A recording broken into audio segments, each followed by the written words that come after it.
So Mockingjay Part 1 happened, and I have a whole lot of things I need to say about that, starting with, oh my god. This movie was so fucking good, which came as a surprise to a lot of people considering the first half of Mockingjay isn't the most exciting of the books, but the movie was so engaging the whole time. Like, there wasn't a moment where I was just kind of sitting there passively. The whole time I was just sitting on the edge of my seat like, ow! I am so stressed out about this movie. Oh my god, it was so good. Okay, so instead of just standing here gushing about how amazing it was, I'm actually gonna tell you why I thought it was amazing.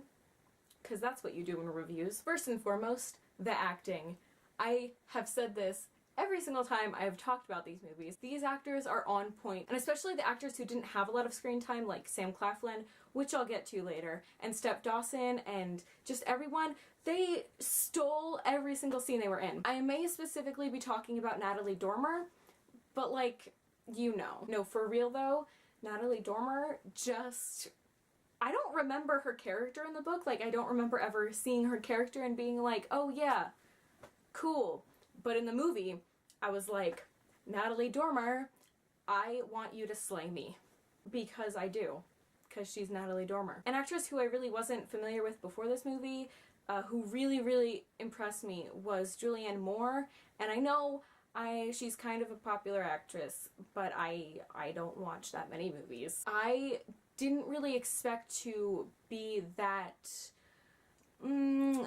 interested in her character, but the way she portrayed her was very good. I'm so good at reviews. Even though I don't really like Coyne as a person, Julianne Moore made her character very intriguing to me. I don't remember how to do reviews. I haven't done a review in like a year.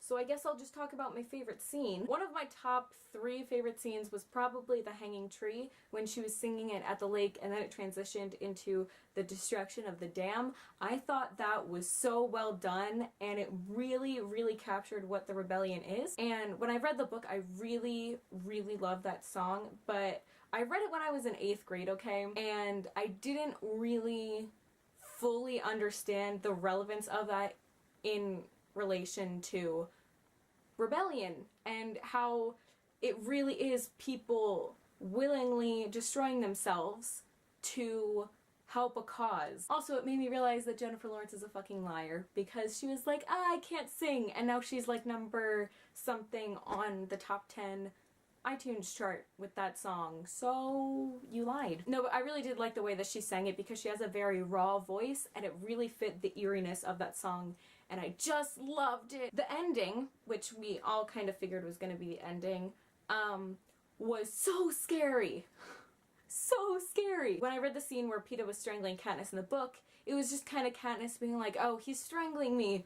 Ugh. But it didn't say anything about thrashing her around the room and throwing her to the ground. Oh my god, that was terrifying. I legit thought I was gonna have nightmares about that. It was genuinely terrifying. Okay, now I'm gonna complain a little bit, because there was one thing that I had a problem with, and that was Finnick. And Annie for that matter, but like, Finnick.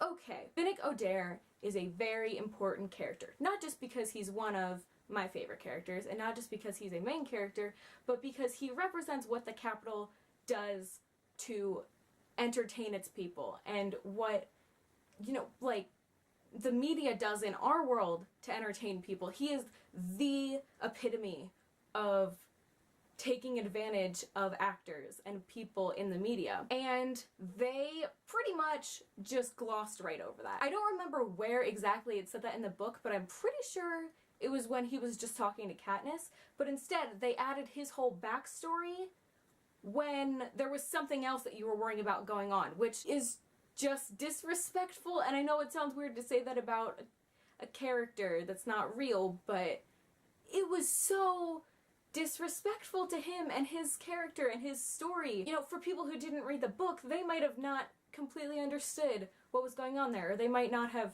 really noticed it because you were worrying about whether or not Gale was going to get out safely, or if they're going to get Peeta. Why didn't they just give Finnick the time that he deserved to develop his character. I'm super pissed about that because he's not really gonna have another opportunity to develop his character like he did in that speech. And now it was just kind of a side thing. I love Finnick. I want him to get the time that he deserves and the development that he deserves in the movies because Sam Claflin does an amazing job at playing him. So I'm just hoping that before that thing happens in the next part that is gonna destroy me as a human being in regards to Finnick, yeah, before that happens, I hope that he gets what he deserves as a character in the movies. But speaking of character development, let's talk about Gale fucking Hawthorne. I read these books when I was in the 8th grade, and I'm not gonna lie, I was that person who was like, yeah, Team PETA all the way, Everlark, fuck you, Gale, you suck, I hate you. And I hate that version of myself, and I am ashamed that that was ever a thing that I acted like. But as I grew older and just thought about these books more, I have come to love Gale. And no, I don't think he would be good with Katniss anymore. I don't think that's a plausible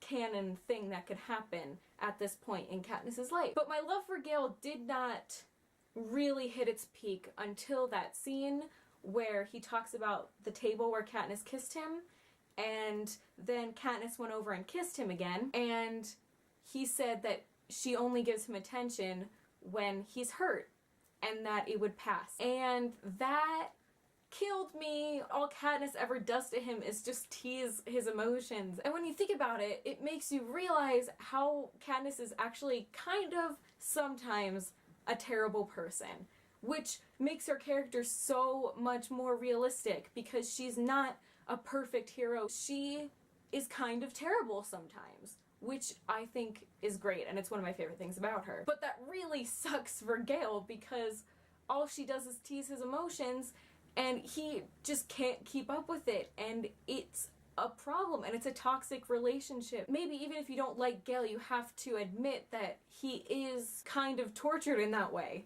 and that it's not always his fault when he's being annoying. It's just him having feelings. You would probably feel the same way. And then at the scene at the end, before she knows that PETA's there, she runs up and hugs him because her primary concern at that time is that Gale is safe because she has lost hope that PETA was rescued.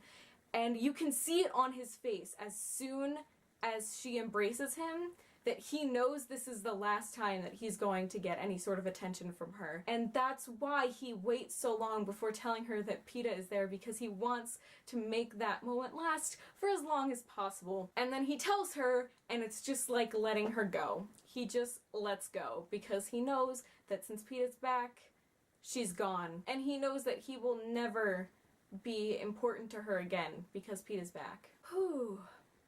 And then PETA tries to strangle Katniss. So those were just some of my main points that I took away from this movie. Honestly, it was better than I expected it to be, even though I had very high expectations. If you saw this movie and you have some feelings, you should put them in the comments because, like, for real, I love talking about these books. Man, I have not done a review in a really long time. Don't think I did very well this time because all I did was scream about Gale and Finnick, but it's fine. It's fine. Also, shout out to That Internet Lad for making me a super cool channel art banner thing, whatever you call it. Looks super cool. You guys should go check him out because he's super cool. Yeah, so that's it. Thanks for watching, and I'll see you guys the next time I make a video.